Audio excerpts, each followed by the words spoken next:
Muchas gracias a todos. Buenas noches, Carlitos querido. Ya te nos Querida, estás cantando, ¿eh?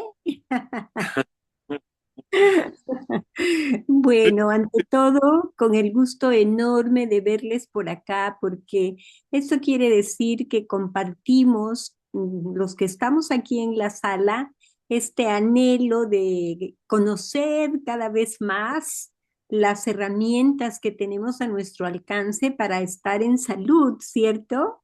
Porque esta ha sido la intención del trabajo que tanto la Red Cultural para la Fraternidad Humana como el Centro Internacional de Capacitación en Salud Holística desde hace muchos años estamos trabajando, y como muchas organizaciones de las que también es parte el maestro Carlos Gómez. En este momento, como dice Carlitos, que estamos viviendo tan particular, aunque todos los momentos son particulares, pero me parece que hablando de la salud y de la enfermedad, yo me pongo a pensar, fíjense ustedes, cómo en este siglo XXI, donde la lógica nos podría decir que ha avanzado tanto la ciencia médica, que los seres humanos deberíamos de estar mucho más saludables, y sorprendentemente no es así. Entonces algo ha pasado. No teníamos tantas enfermedades, o sobre todo han cambiado las enfermedades.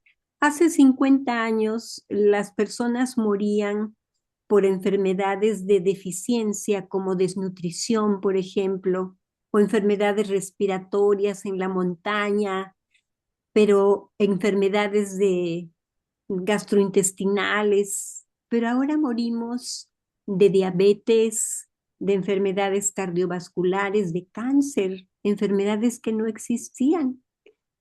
Así es que la pregunta es, ¿qué ha pasado? ¿Qué pasó en nuestra conciencia en este proceso?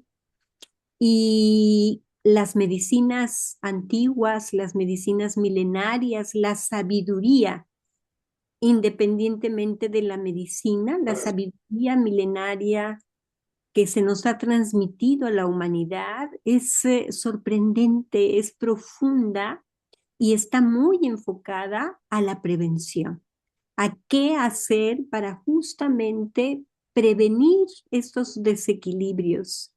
Así es que tengo el privilegio, el gusto de compartir con Carlos desde hace muchos años esta inquietud, y compartir con él sus aventuras, compartir con él sus iniciativas que alrededor del tema de la medicina tradicional nos ha aportado también con las fiestas de la planta medicinal.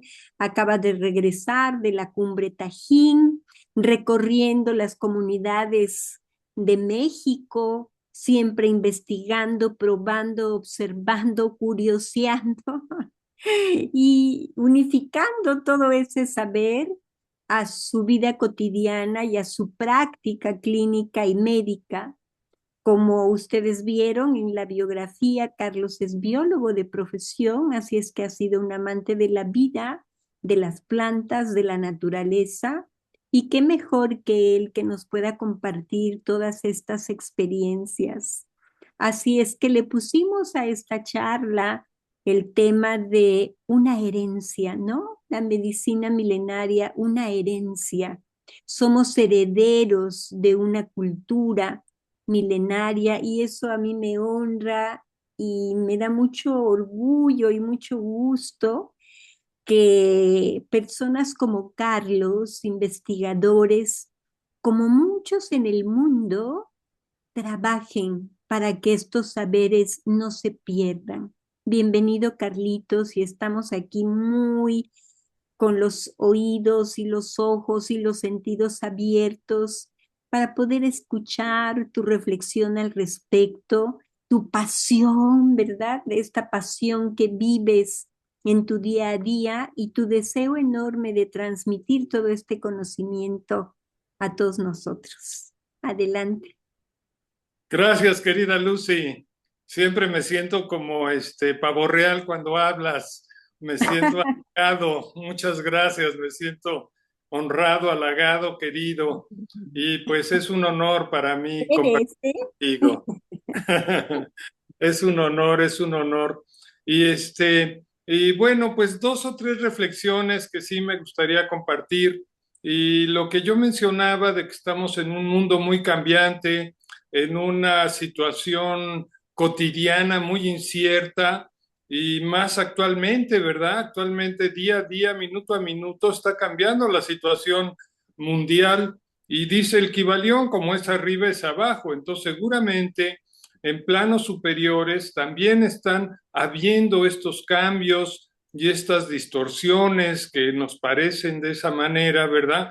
Y en los mundos de conciencias superiores, pues rezamos y apostamos a que se resuelva de una manera, estamos seguros que se va a resolver de una manera positiva. Eh, yo pensaba siempre que el cambio de era cuando estábamos jóvenes era el cambio acuariano, la era de Acuario, de Piscis a Acuario.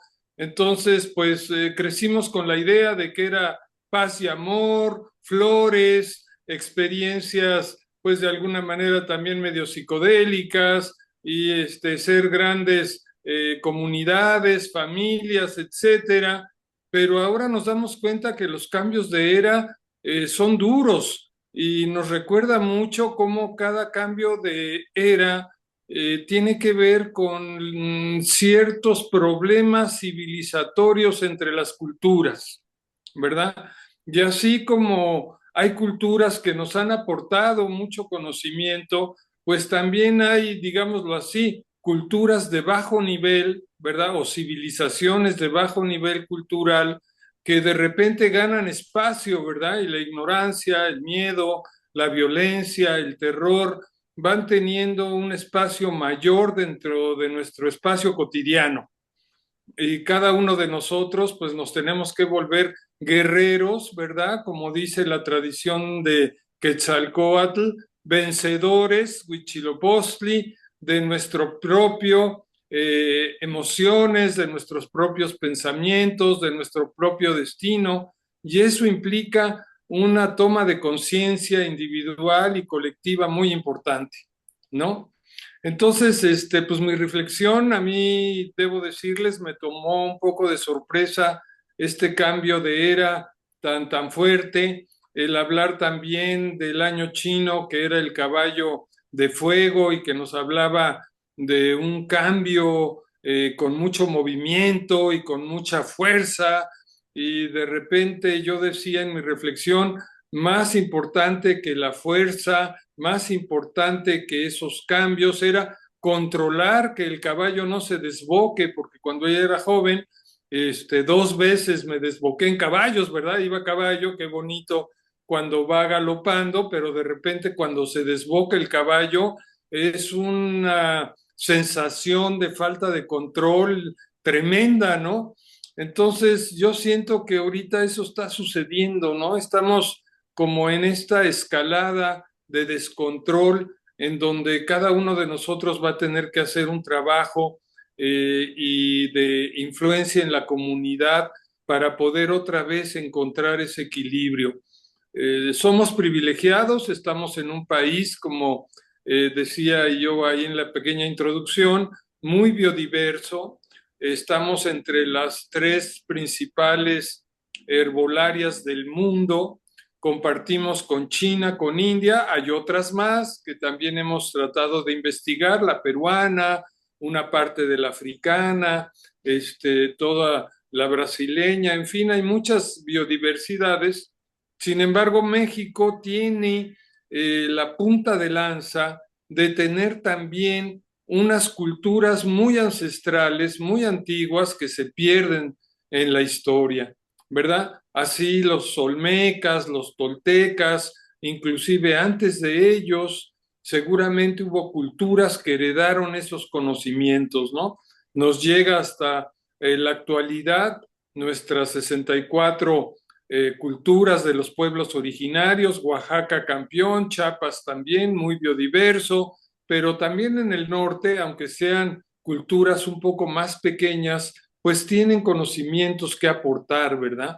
Tienen conocimientos sobre la ética, sobre la disciplina, sobre la forma de conducirse comunal y socialmente.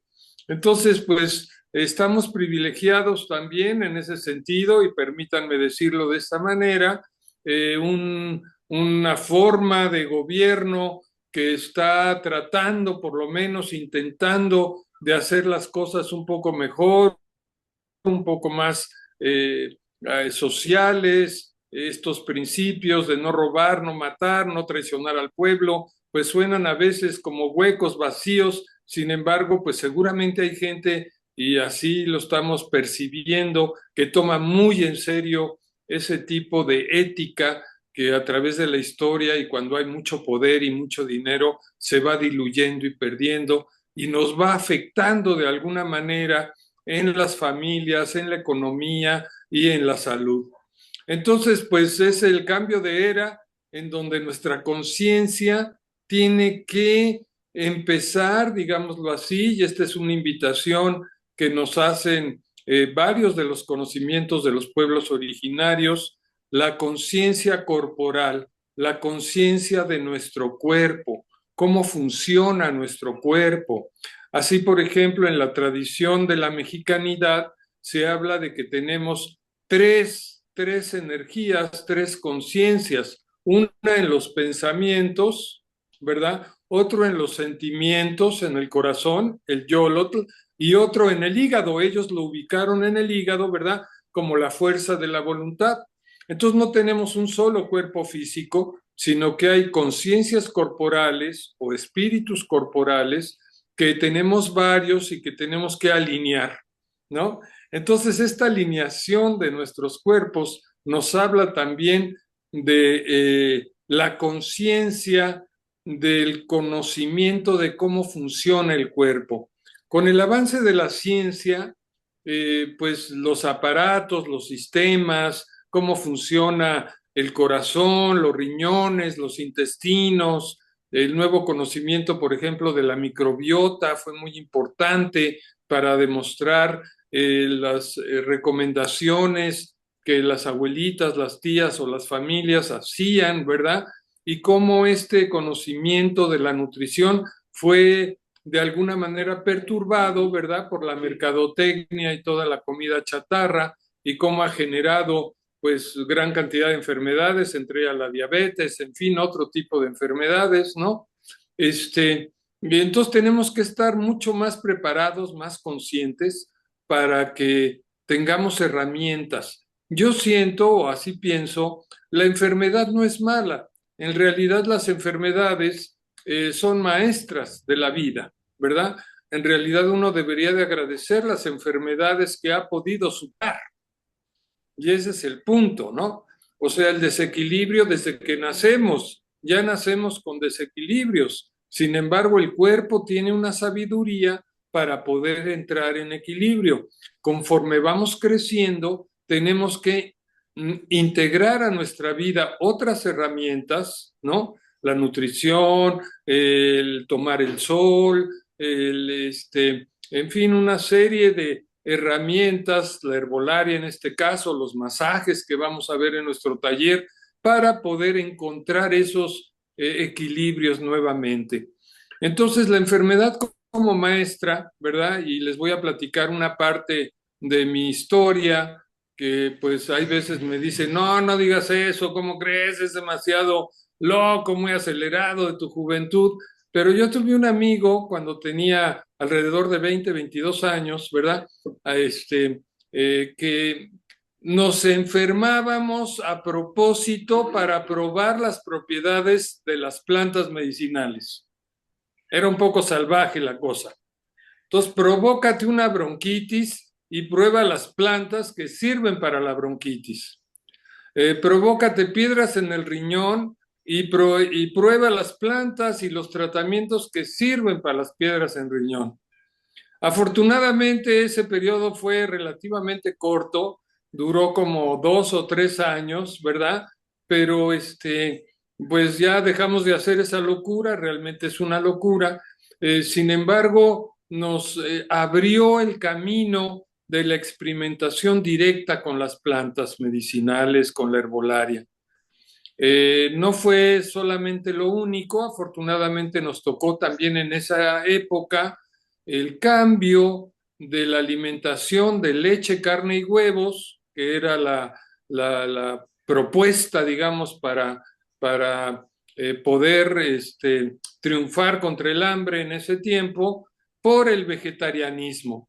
Y en ese tiempo los conocimientos orientales llegaron los primeros maestros de Oriente, el maestro Laferrier, el maestro Krishnamurti, muchos otros, ¿verdad? Que nos educaron, nos enseñaron en el sentido de que podemos cambiar la alimentación y poder encontrar respuestas a desequilibrios que se dan, ¿no? En ese sentido, pues la medicina tradicional nos enseña que el empacho, una de las enfermedades más comunes en la infancia, muy peligrosas de 0 a 2 años, medio peligrosas de 2 a 5 años. De 5 en adelante empieza a haber mucho más fuerza del organismo para poder contrarrestarlo, ¿verdad? Y ya lo vivimos como indigestiones, pero hay veces esas indigestiones se vuelven tan graves y a mí pues me llama la atención que está subiendo mucho la cantidad de cirugías por intestino obstruido, por obstrucción intestinal o tratamientos de parasitosis que hacen que el químico que dan descontrole los jugos gástricos y el metabolismo de los órganos internos. Entonces, la medicina tradicional y la tradición popular, y aquí quiero distinguir lo que es medicina popular y lo que es medicina tradicional. La medicina popular la tenemos todos en casa y es muy inteligente y muy importante que conozcamos que tenemos la farmacia en la cocina y damos muchos tips en este taller para poder utilizar adecuadamente el tomillo, la cebolla, la sandía, el chayote, el vinagre, el bicarbonato, por qué tiene que estar el agua mineralizada y no tomar agua desmineralizada, en fin, cómo en casa tenemos muchos ingredientes que podemos usar como nutrientes y como medicamentos al mismo tiempo, ¿verdad? Y entonces se vuelve la cocina uno de los principales recursos para muchos tipos de enfermedades que se dan. El segundo nivel de la medicina tradicional mexicana, yo quisiera decirles que dentro de las tradiciones populares, de los pueblos originarios, perdón, de las tradiciones de los pueblos originarios, los que se dedican a la medicina tradicional son mucho más que médicos.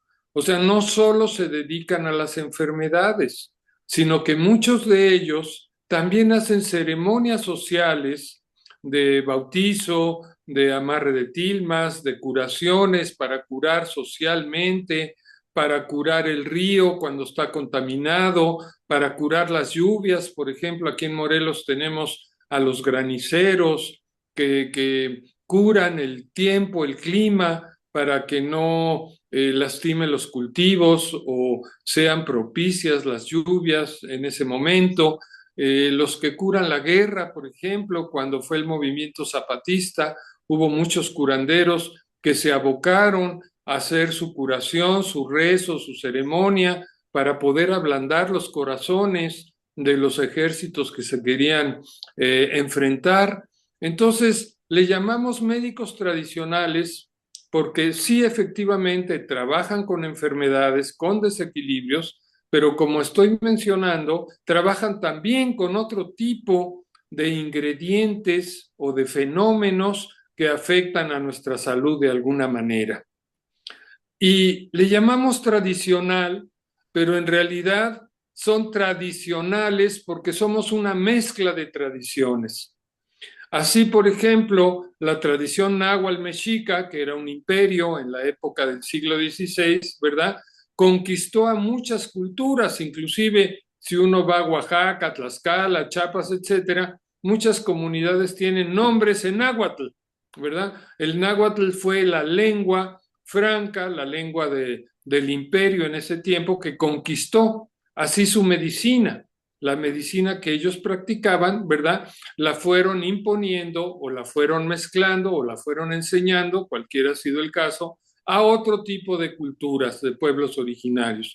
Y la cultura náhuatl se nutrió de la medicina tolteca, de la medicina teotihuacana, de la medicina chichimeca, traía la medicina de los hermanos del norte y fue una mezcla.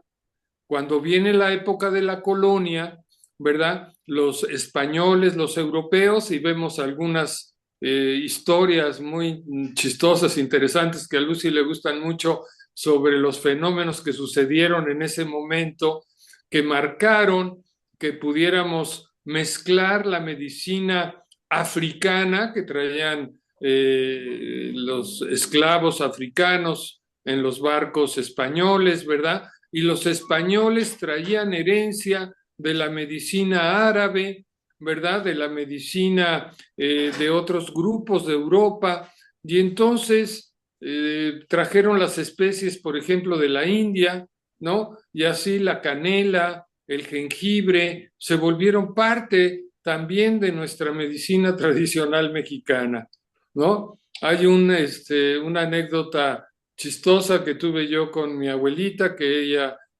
pues fue relativamente una practicante de la curandería maya, y entonces yo le decía que la sábila no eran de México, y ella me decía, ¿cómo no? Si mi abuelita usó la sábila y mi mamá usó la sábila y yo uso la sábila y todas en mi comunidad conocen cómo se usa la sábila. Y yo le decía, abuelita, pero hace 600 años no había sábila en América. La sábila llegó en los barcos africanos con las culturas africanas, ¿verdad? Y ellos introdujeron la sábila a nuestro territorio. Y así como les decía, trajeron de la India muchas plantas, ¿verdad? Trajeron las especies de Arabia, las especies europeas como la mejorana, el tomillo, pero tenemos entonces que entender que nuestra tradición es una mezcla de tradiciones, ¿verdad? Y que México es México de 1810 para acá, de 1800 para atrás, pues fue Nueva España, y antes de 1500 y cacho, pues era el Anáhuac, y antes del Anáhuac, pues no sabemos exactamente cómo era, ¿verdad? La nomenclatura de estos territorios. Y entonces, pues estamos hablando de un concepto que trata de unificar, y es una especie de síntesis, ¿verdad? Para poder entender cómo todas las culturas han aportado y cómo nos damos una identidad, ¿verdad? Cómo damos una identidad. Y así hemos encontrado, y esto lo queremos resaltar mucho, ¿verdad? Un método, un sistema, es decir, una forma lógica de pensamiento, una teoría que tiene ingredientes y elementos de los propios fenómenos de la naturaleza adaptados a una lógica y a una teoría sistemática para poder expresar los problemas de desequilibrio, de enfermedad. Así, por ejemplo, ahondamos sobre el concepto de frío-caliente, que es uno de los conceptos más populares o más conocidos en todos los pueblos originarios, en las medicinas de todos los pueblos originarios, ¿verdad? Al que hay que meterle el ingrediente que sí se conoce, pero se maneja un poco vagamente, de seco y húmedo.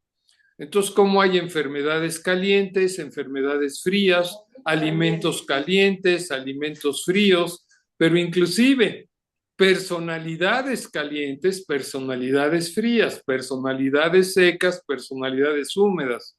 y cómo para cada tipo de personalidad cierto desequilibrio puede ser o más fácil de resolver o más difícil. Esto quiere decir, para una persona que tiene cierto tipo de temperamento, va a ser de alguna manera más fácil encontrar un equilibrio que si tiene otro tipo de enfermedades que no corresponden a su temperamento. También la edad es muy importante. En la tradición de los pueblos originarios se hacen más o menos 4 etapas en la vida para poder llegar, lo que dicen los totonacos, a ser un talipau. Un talipau es una persona que ha logrado controlar sus desequilibrios y aceptarlos y tener herramientas, que tiene honestidad, que tiene confianza en la comunidad, que ayuda a resolver en la comunidad problemas, ¿verdad? Entonces, una persona honesta, confiable, que ha tenido responsabilidades, familia, etcétera, etcétera, y entonces llega a ser una persona tal y pau, ¿no? Lo que se llama parte también ahora del Consejo de Ancianos, del Consejo de Conocimiento Ancestral, están llamando de mucha manera los abuelos de sabiduría, etcétera, etcétera, ¿verdad? Que tienen que tener ciertas características, ¿no? Para poder llegar a ese nivel de poder ayudar de una manera equilibrada a toda la comunidad. Entonces, vamos a ver los principios básicos en este taller.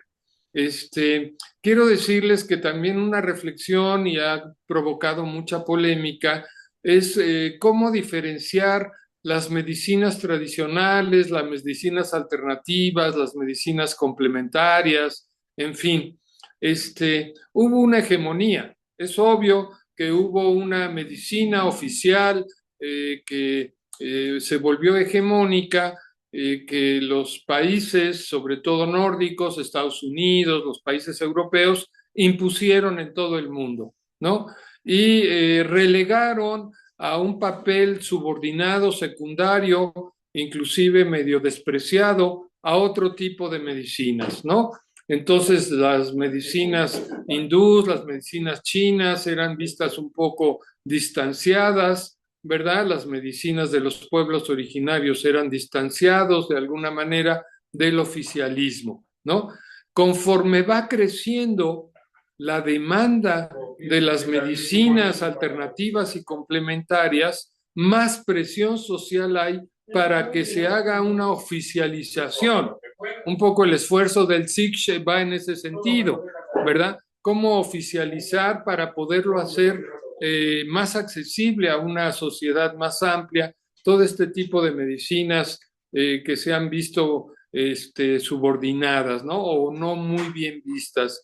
Y debo decirles que estas dos que he mencionado, la china y la ayurvédica, pues bueno, son de las medicinas más complejas que se han mantenido con mucho más fuerza. Hay hospitales, hay médicos, hay capacitación universitaria y doctoral en los países de China, de India y algunos otros más, ¿verdad? Sin embargo, en México todavía no logramos eso, ¿verdad? Y ese es otro compromiso que tenemos. El primero era la conciencia personal, ¿verdad? La conciencia corporal, la conciencia física, la conciencia mental, nuestra conciencia espiritual, de que somos varios cuerpos contenidos en uno que tenemos que integrar, pero la otra es cómo tenemos que tener un esfuerzo mayor y una coordinación mayor y una conciencia mayor para poder dar acceso a más cantidad de la sociedad, a mayor población, ¿verdad? De conocimientos que le puedan servir.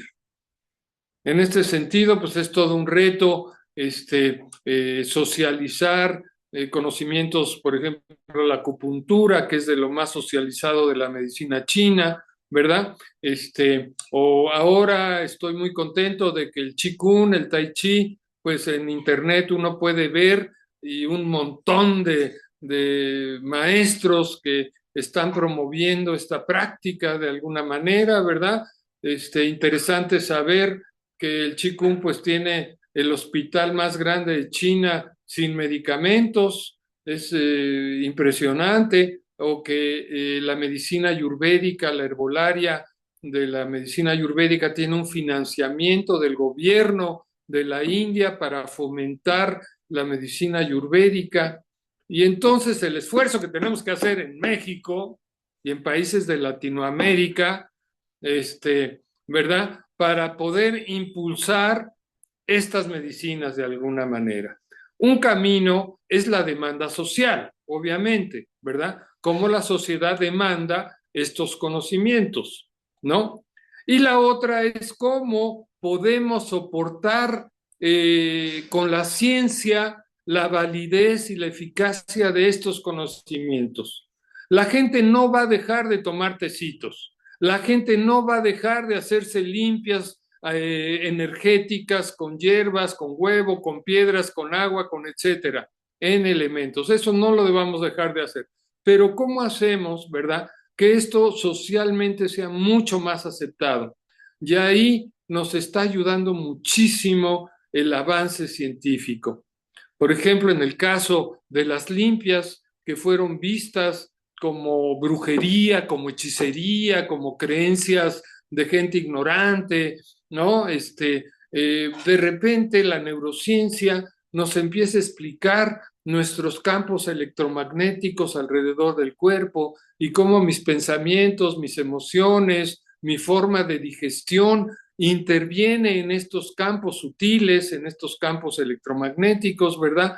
Y cómo el pasar por hierbas o el tener un enojo, una discusión, afecta estos campos sutiles, estos cuerpos sutiles que tenemos. Entonces la neurociencia nos está aportando un conocimiento para dejar de verlo como brujería, como hechicería, ¿no?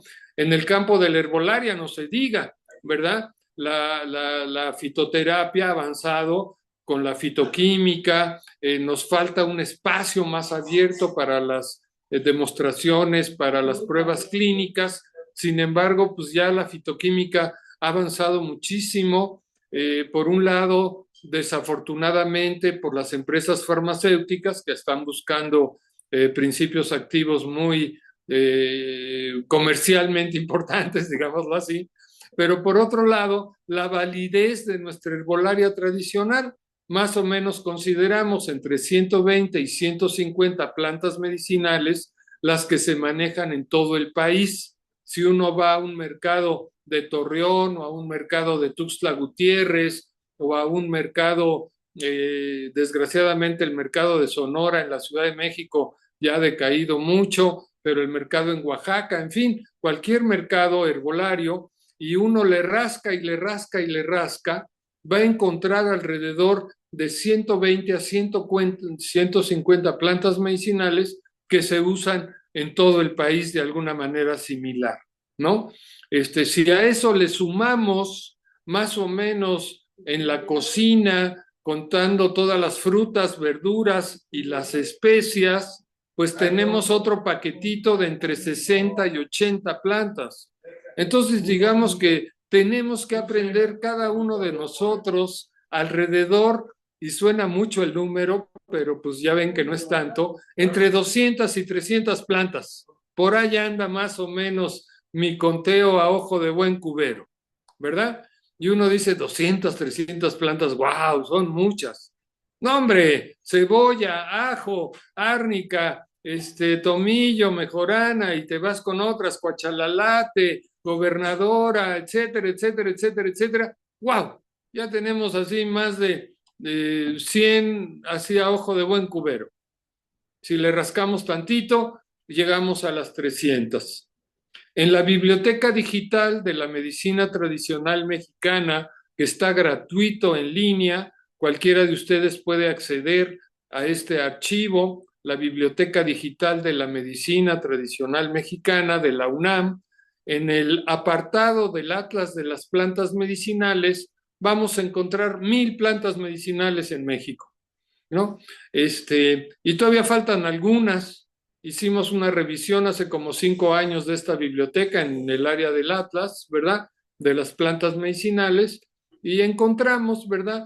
Que pues plantas como el cuauhtecomate todavía le faltaba ahí integrar. y seguramente le seguimos rascando y ya teníamos como 10 que teníamos que sumar, de las más conocidas además, ¿no? De las más usadas en muchas áreas del país. Ahí también en esta obra que les mencioné están los pueblos originarios, vienen muchas enfermedades, vamos a trabajar las más conocidas, digamos, el susto, el espanto, el problema del muerto pegado, de la pérdida de la sombra, pero ahí vienen muchas más que se refieren a cómo las culturas han observado estos fenómenos de desequilibrio que tienen que ver con el equilibrio entre la mente, el ánima o la fuerza vital y nuestro cuerpo, ¿verdad? Y esto en relación también a nuestra convivencia social y nuestra relación con la naturaleza. Entonces, el paquete es grandecito. Yo voy a hacer una última reflexión y quisiera hacerlo más bien como un diálogo, si te parece bien, Lucy, y poder contestar preguntas y comentarios, ¿verdad? Mi tercera reflexión es en el sentido de estas medicinas tradicionales y complementarias dentro de me gustaría ser corto, pero digamos que los procesos sociales son lentos. 15, 20 años le vamos a llamar medicina tradicional mexicana. Y va a estar la acupuntura maya, y va a estar el doctor Gois en su biomagnetismo, usando cuarzos y magnetos, y va a estar la microdosis integrada, y vamos a ver las medicinas de otra manera. Obviamente, y aquí yo quisiera ser muy enfático también, no tenemos que despreciar la medicina oficial, la medicina científica y los avances que están teniendo en ese sentido, ¿no? Dentro de las alternativas podríamos hablar de lo que son las células madre o el ácido hialurónico para las articulaciones, en fin, unos avances muy, muy importantes, pero las cirugías, inclusive las prótesis, en fin, las cirugías de cambio de órganos, yo creo que tienen que estar bien vistas y no ser hegemónicas, sino hacerlas más accesibles a cada uno de nosotros en nuestras necesidades de tener más herramientas para el equilibrio y para el bienestar, ¿no? Estamos en un mundo muy convulsionado, estamos en un mundo que está cambiando minuto a minuto, día a día. De repente puede haber no hay luz, de repente puede no hay internet, de repente no hay huevos o no hay leche, o qué sé yo, ¿verdad? Tenemos que estar preparados en ese sentido, ¿verdad? Cada vez más preparados para tener herramientas que podamos hacer, utilizar de alguna manera para que todos estos cambios nos afecten lo menos posible, ¿verdad? Y seamos más preparados como guerreros de la salud y del bienestar. Pues yo quisiera, si tienen algunas preguntas, algunos comentarios, hacer un poco de diálogo, por favor, si me ayuda Rita o Lucy para ver algunas preguntas, algunos comentarios o alguien quiere tomar la palabra, ¿verdad? Tienen la voz. Gracias, Carlitos. Pues tomen la palabra, tomen la voz, porque muchas cosas nos compartió Carlos. Así es que adelante, Rita, si quieres coordinar esta parte. Gracias, doctora. Si alguien tiene alguna pregunta, puede encender su micrófono y hacerla directamente. Adelante, por favor. ¿Algún comentario, por favor? ¿Una pregunta? Adelante, adelante. Yo tengo una pregunta. Adelante, Georgie. Pues, Carlos, cuáles serían los pasos que México debería dar para que la medicina tradicional mexicana pudiera irse reconociendo como lo es reconocida ya la medicina ayurvédica y la medicina china ya son patrimonio de la humanidad. O sea, ¿qué pasa con nuestra medicina mexicana o tradicional, prehispánica o como le queramos llamar? Qué es lo que se tiene que hacer? Bueno, mira, son muchos frentes, son muchos frentes. Por poner un ejemplo, el ejemplo de las parteras es un caso muy emblemático, ¿verdad? Porque de alguna manera iba avanzando el reconocimiento a las parteras tradicionales y hubo ahí una intromisión de las parteras oficiales o educadas, digamos, dentro del sistema médico. Empezó a haber confrontaciones en ese sentido. De repente hubo uno o dos ingredientes para los cuales les quitaron el registro de nacimiento. Las parteras tradicionales tenían la capacidad, tenían el permiso de hacer el registro de nacimiento y con eso la familia sacaba el acta de nacimiento y ese registro se los quitaron. Entonces ya no hay tanta facilidad de que haya partos en casa, por ejemplo, ¿no? En la área totonaca, donde yo he trabajado muchos años, pues hay ciertos rituales, cierta ceremonia para que el niño llegue con bienestar y pueda hacer un talipao en el crecimiento de su existencia. Entonces hay un alumbramiento con velas, con rezos, etcétera, que en los hospitales pues no es posible realizar o no se permite realizar de alguna manera, ¿verdad? Entonces, si no puedes hacer el parto en casa o no te lo permiten y en el consultorio no te permiten o en las clínicas o en los hospitales tener el tipo de ceremonia que podría hacerse en la casa, ¿verdad? O en un espacio también adecuado, la casa de la partera, etcétera, pues se ve muy amenazado, ¿no? Entonces, pues lo que habría que hacer es una educación desde las escuelas de medicina en ese sentido. Y debo decirte que en las escuelas de medicina hay dos grandes faltantes. El faltante de la nutrición, no saben los médicos de nutrición, desgraciadamente, ¿verdad? Y el otro faltante es que no conocen las medicinas tradicionales de los pueblos originarios, ¿verdad?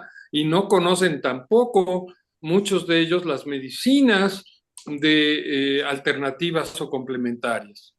Entonces, este desconocimiento hace que, aunque legalicemos las medicinas, porque hay estados, por ejemplo, aquí en el estado de Morelos o en Oaxaca, que la medicina tradicional ya está legalizada, pero no hay escuelas, ¿verdad? Y no hay espacios donde se pueda desarrollar este tipo de medicinas, ¿no? El SIGCHE es un botón de muestra, ¿verdad?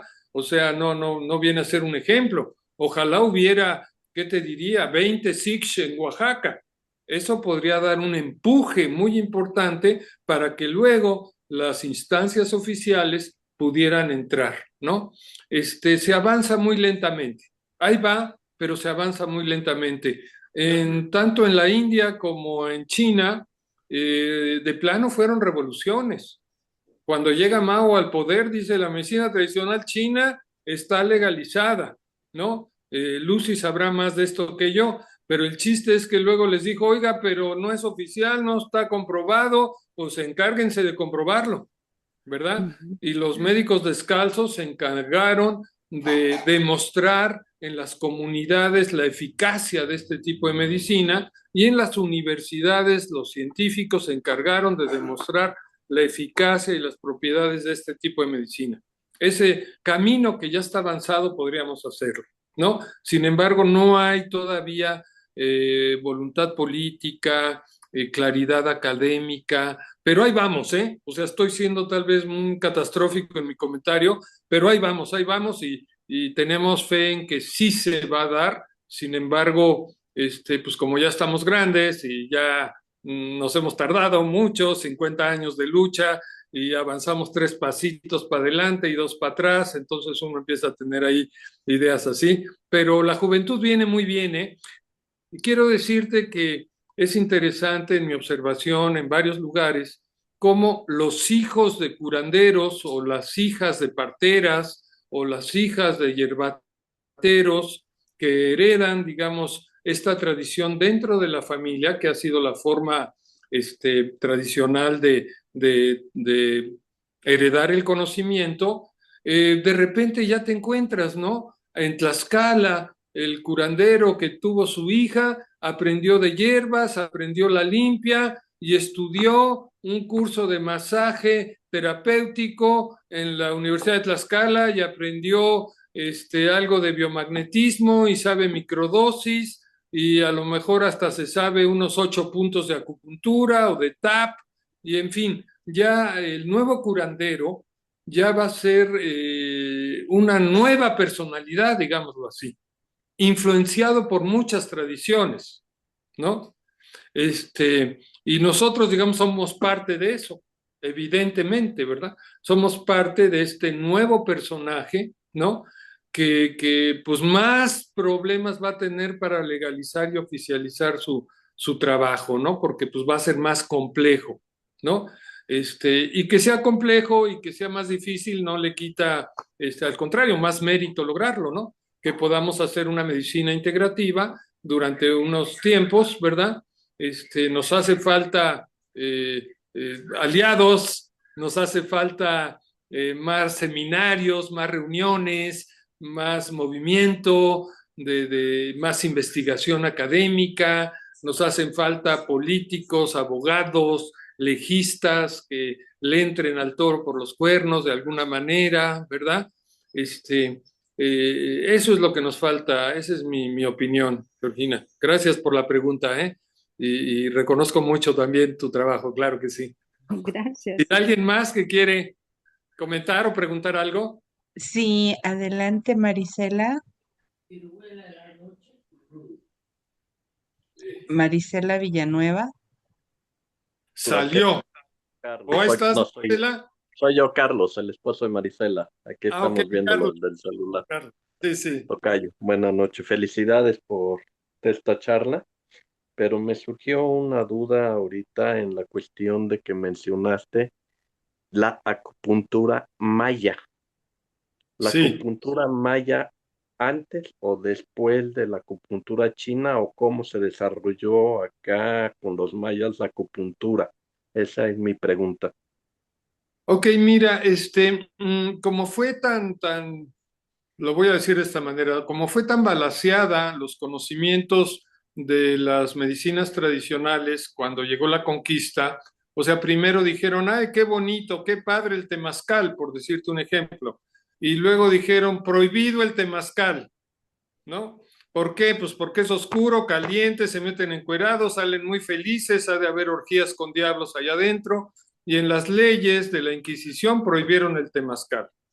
Así había muchas prácticas que quedaron regadas regionalmente.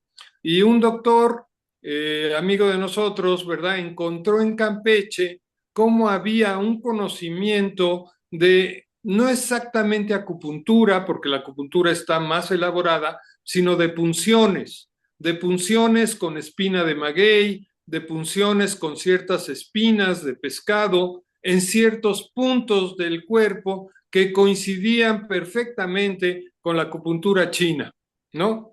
En la tradición de Quetzalcóatl, también en la mexicanidad, se habla de punciones, de puntos que se punzaban, pues, con diferentes materiales, ¿no? Como te mencionaba, la punta, las espinas de maguey o las espinas de pescado, pero también inclusive se usaba aguijón de insectos o se usaba otro tipo de materiales para picar ciertos puntos y lograr un efecto. Entonces se le llama acupuntura maya, pero en realidad, bueno, la acupuntura es china, ¿verdad? Y debe de haber varios tipos de acupuntura, porque hay la acupuntura vietnamita, la acupuntura de diferentes lugares, ¿no? Y aquí pues se le puso también acupuntura maya, sin llegar a ser tan sofisticada como la china. Son una serie de punciones que se conocen, ¿verdad? De puntos del cuerpo que se pueden punzar, ¿verdad? Para generar un cierto tipo de efecto. Carlos, gracias por tu pregunta. Y sí, tenemos todavía 3, 4, 5, a lo mejor más técnicas que de alguna manera están escondidas, ¿no? Y que vamos a recuperar de alguna manera. Voy a poner una muy esotérica, con el permiso de ustedes. Ahora está de moda un gran doctor mexicano que vivió en Tepoztlán, que estuvo en la UNAM, en la Universidad Nacional Autónoma de México, el doctor Jacobo Grinberg, y él escribió los primeros textos sobre los chamanes de México, ¿verdad? Tiene 3 libros sobre los chamanes de México, trabajó con don Lucio, uno de los graniceros que trabajaban como temporales para mover el clima, las lluvias, etcétera, la Hermandad del Rayo. Trabajó con otra de Sinaloa, pero trabajó con Pachita. Y Pachita era una curandera, ¿verdad? Que hacía cirugías con un cuchillo cebollero, tiene esa fama, ¿verdad? Y trasplantaba órganos, ¿no? Aunque nos suene todo esto muy esotérico, tenemos la capacidad y ahora se está encontrando el camino, más o menos estamos en los primeros inicios, digamos que llevamos 3 escalones de subir a 10 pisos en ese conocimiento, pero ella lo tenía en el sentido de que hay un campo alrededor de nosotros, el campo sintérgico, y con ciertos niveles de conciencia podemos acceder a ese otro tipo de facultades que tenemos, como la telepatía, la telequinesis, en fin, toda una serie de capacidades en las cuales esta curandera encontró la manera, ¿verdad?, de poder encontrar remedios a cierto tipo de desequilibrios y padecimientos, cirugías extraordinarias, ¿no? Entonces, en ese sentido todavía hay un campo ahí de investigación y experimentación. Yo no dudo que en unos años, en un tiempo, con gente preparada, vayamos avanzando en encontrar ese tipo de conocimientos, ¿no?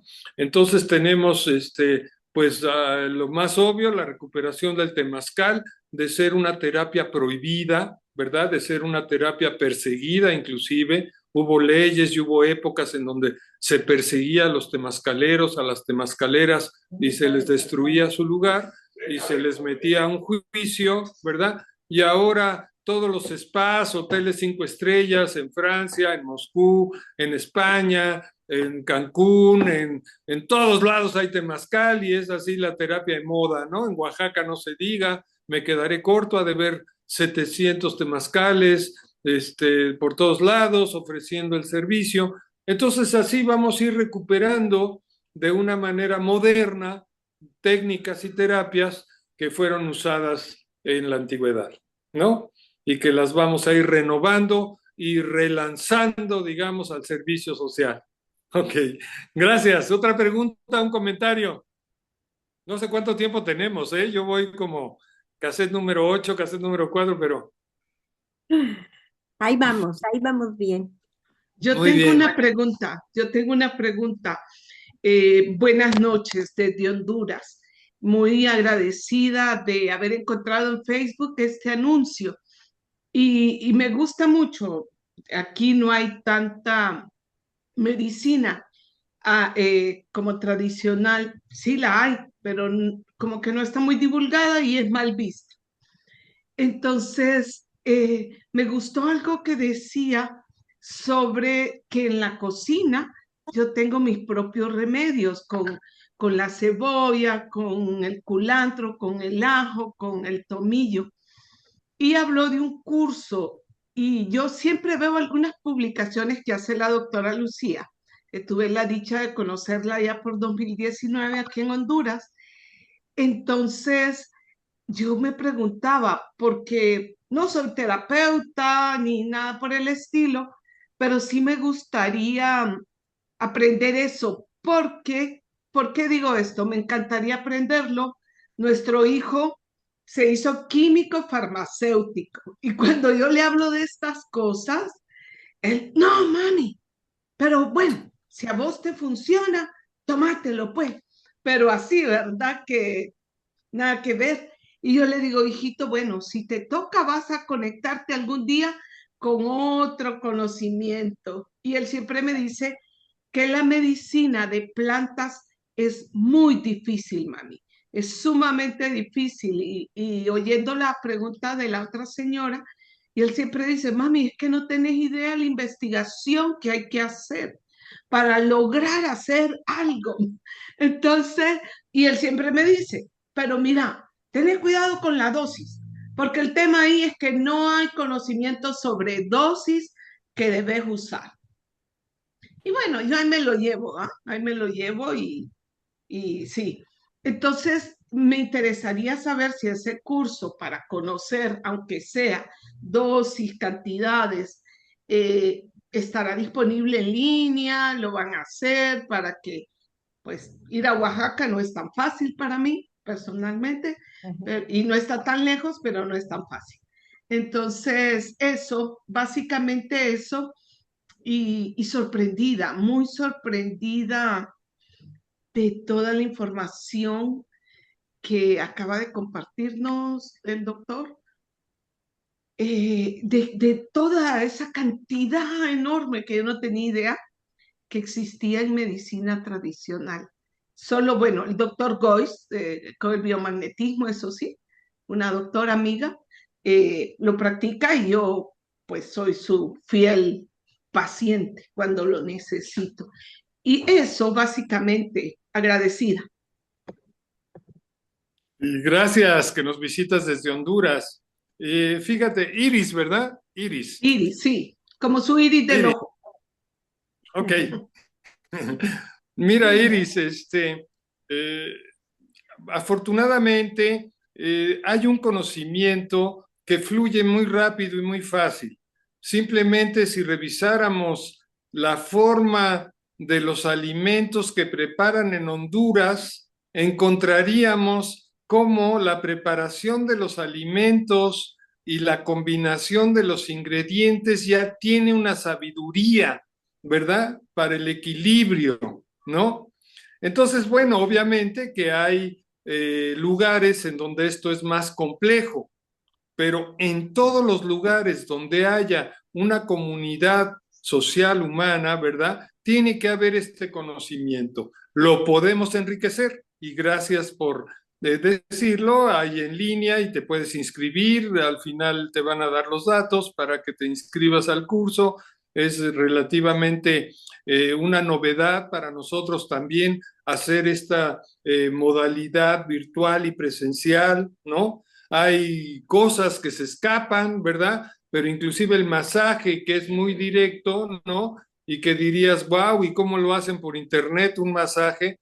Bueno, lo que pedimos es que tengas a alguien y yo a través de una pantalla voy dirigiéndote, por así decirlo, para hacer una tronada de anginas, una tronada de empacho, leer un pulso en el abdomen y saber qué tan grave o no grave está la enfermedad, ¿verdad? Y obviamente, pues un baño de temazcal, pues va a ser difícil hacerlo en Zoom.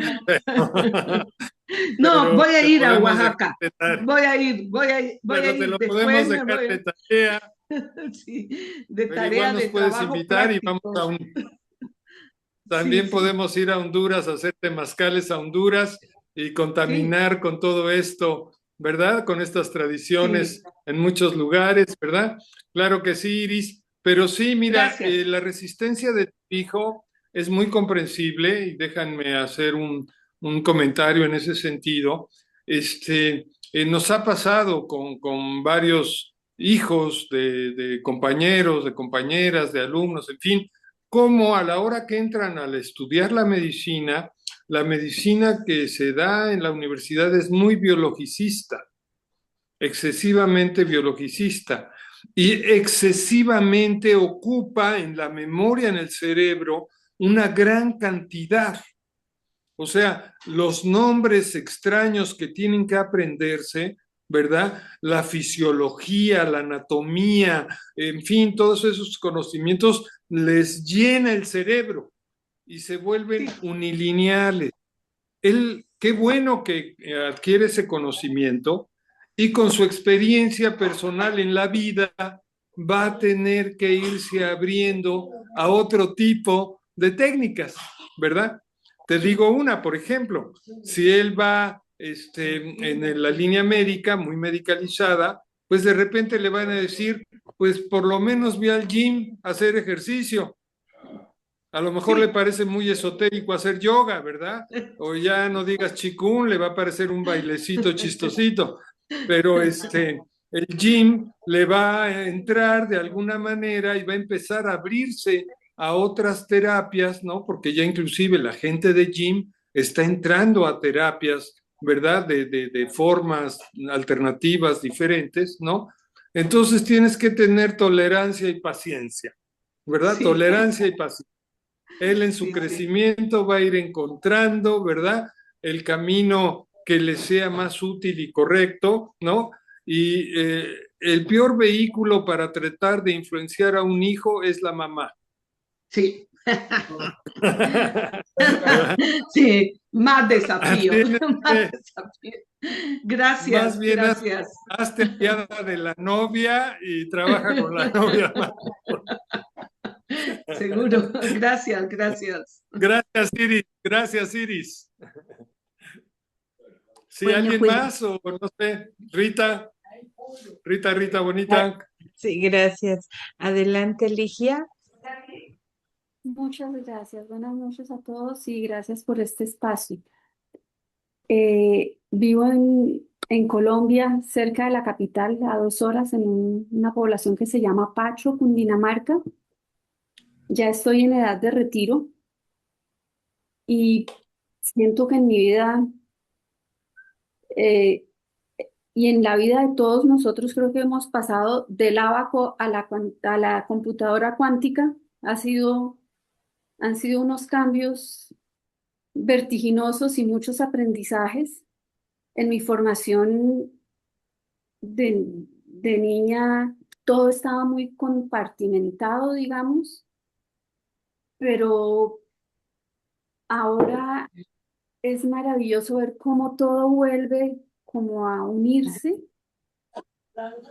y he podido tomar clases de medicina nativa regenerativa, estar en temazcales, aprender de botánica, recordar lo que hacían mis abuelos con sus hierbas aromáticas, sus emplastos, cómo utilizaban la arcilla para sanar, eh, aprender a sembrar de forma sintrópica.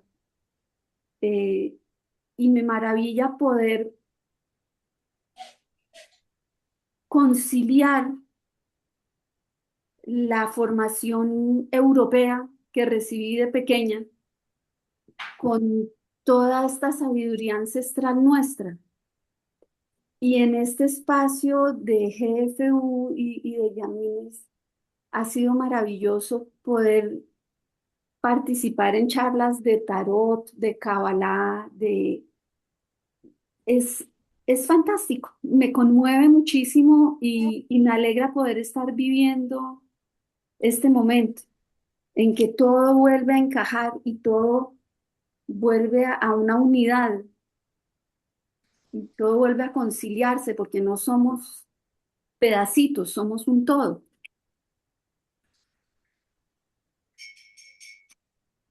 Fantástico, Ligia. Tu sonrisa permanente durante toda la plática, muy hermosa y yo te lo agradezco.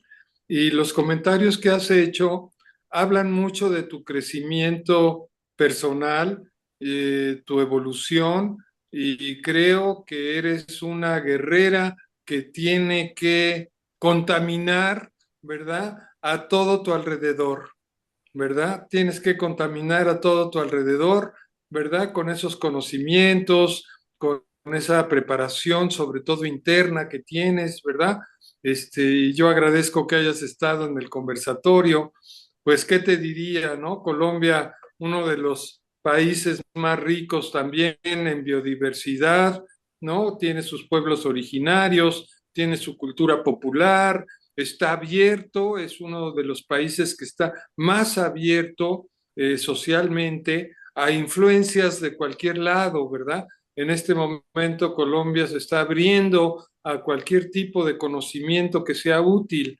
Entonces, pues estás en un espacio privilegiado y eres una persona que ha crecido internamente mucho. Muchas gracias, Ligia. ¿Alguien más que quiera comentar? Rita, tú me dices a qué horas paramos y qué horas seguimos. Yo por mí tengo toda la noche para estar con ustedes. Ya no hay manitas levantadas, maestro. Ya no hay manitas levantadas. Pues ni modo, así es la vida. Todo lo que empieza se acaba.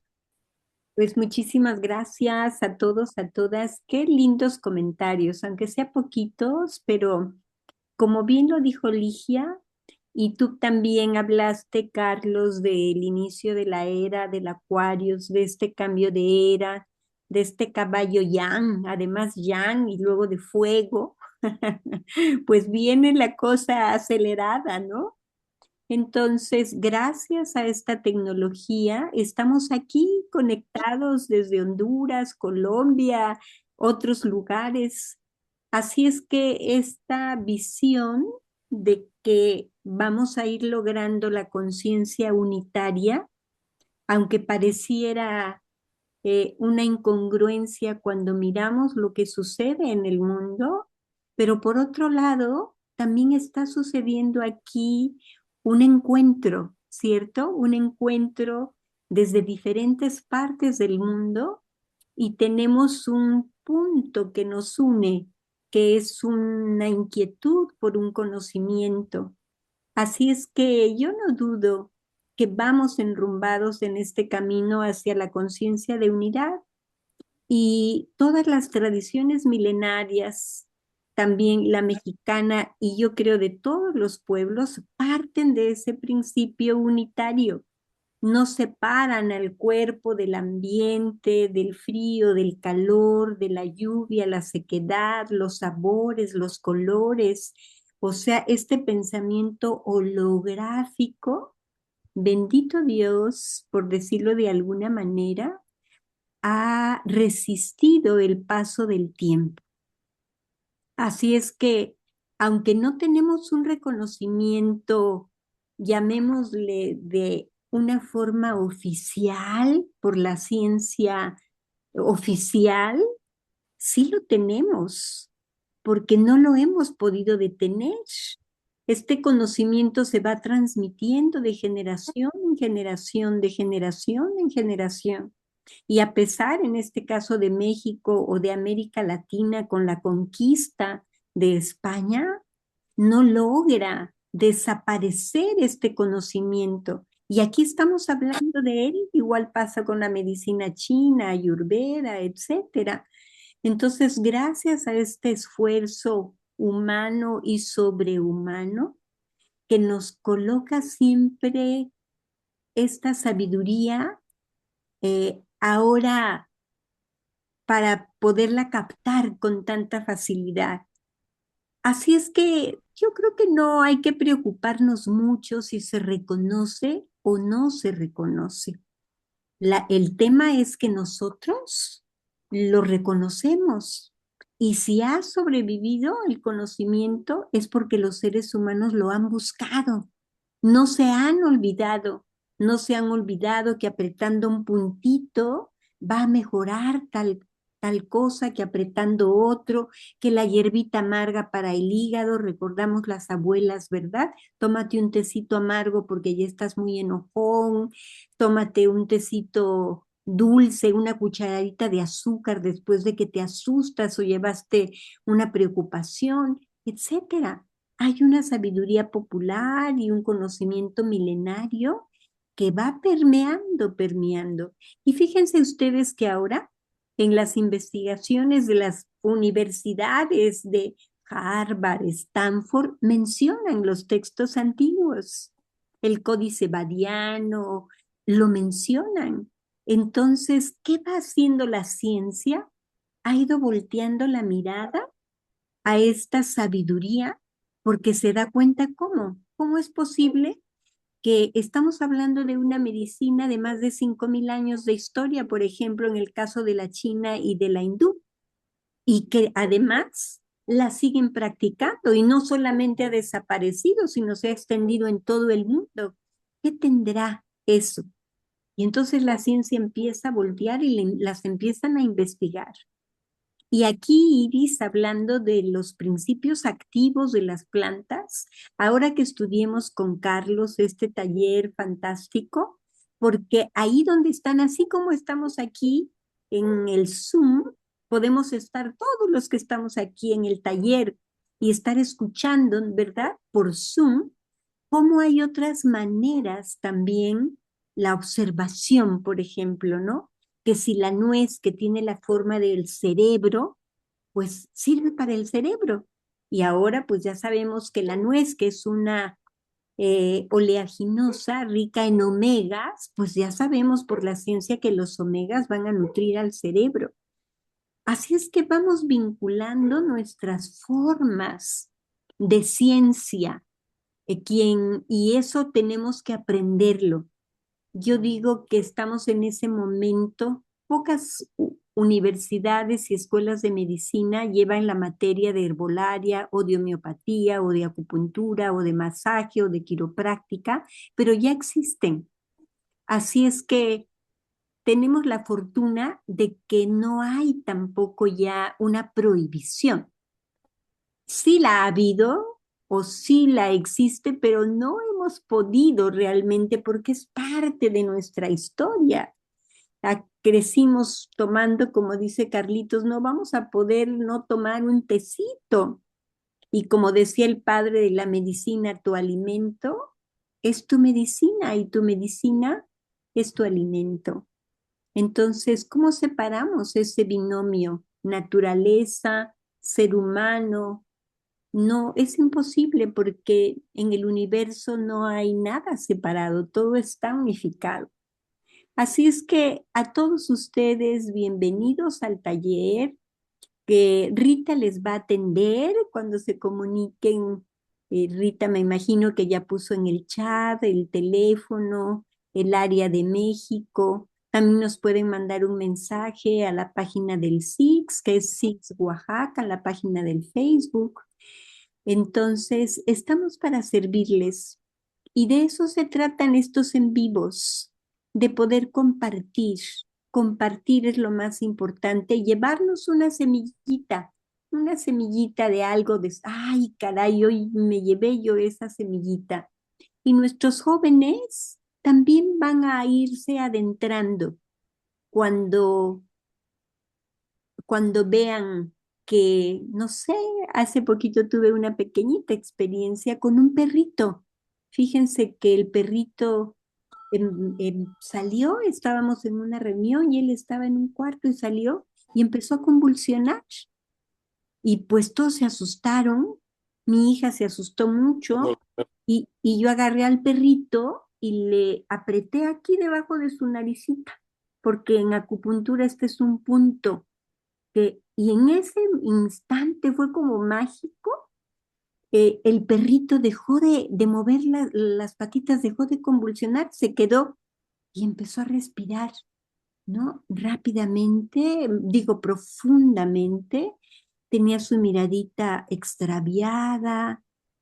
Entonces, vamos conociendo y quién puede decir, no, eso no funciona.